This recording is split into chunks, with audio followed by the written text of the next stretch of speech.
segundo da posição que a relação tem. Quando a gente fala de movimento em 2 ou 3 dimensões, a aceleração ela pode ter componentes, como você vê aqui, né? Você tem uma aceleração nessa direção, aí eu posso decompor essa aceleração em componentes paralela à trajetória e componente perpendicular à trajetória. Aqui a pontilhada é a trajetória, a velocidade é sempre tangente à trajetória num ponto P, né? Está aqui a linha de tangência e a direção da velocidade está aqui. E ela tem uma aceleração, já que essa partícula está fazendo uma trajetória curva, né? Se ela está se deslocando numa trajetória curva, é porque existe a presença de uma aceleração, certo? E aí agora a gente está abrindo essa aceleração em componentes que são paralelos à velocidade e componentes que são perpendicular à velocidade. A gente vai ver que quando a velocidade, a aceleração é paralela ao vetor velocidade, há variação no módulo, só o módulo muda, mas a direção da velocidade não muda. Tá certo? Foi o caso lá do movimento unidimensional. Como ele só tinha uma dimensão, se tinha aceleração, ela tinha que estar na direção da velocidade, ou aumentando o módulo ou diminuindo o módulo da velocidade, certo?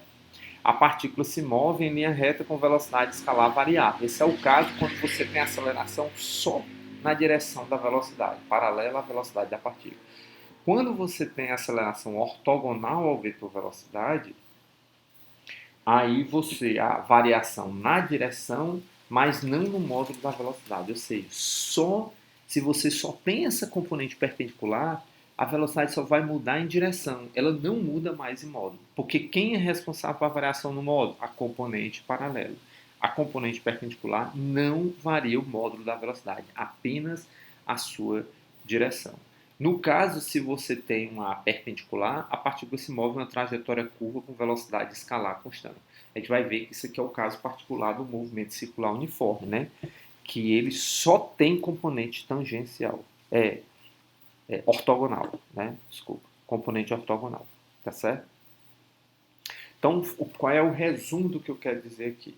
É que se você tem a aceleração, certo? Numa trajetória, e esse vetor de aceleração é decomposto na parte paralela e na parte ortogonal, a parte paralela muda o módulo da velocidade. A parte ortogonal muda a direção da velocidade. Tá certo? Então, se você só tem componente paralelo, só o módulo vai mudar. A direção da velocidade não vai se alterar. Se você só tem componente ortogonal, você só vai alterar a direção, mas o módulo vai ficar constante.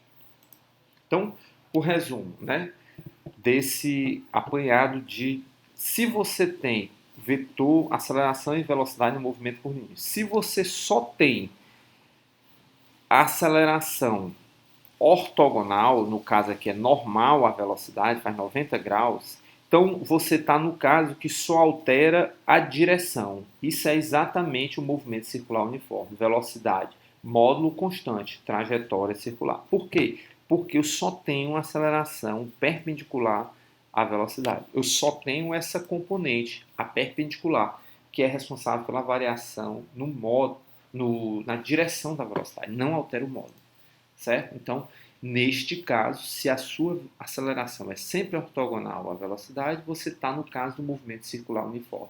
A partícula fica girando, girando com velocidade constante.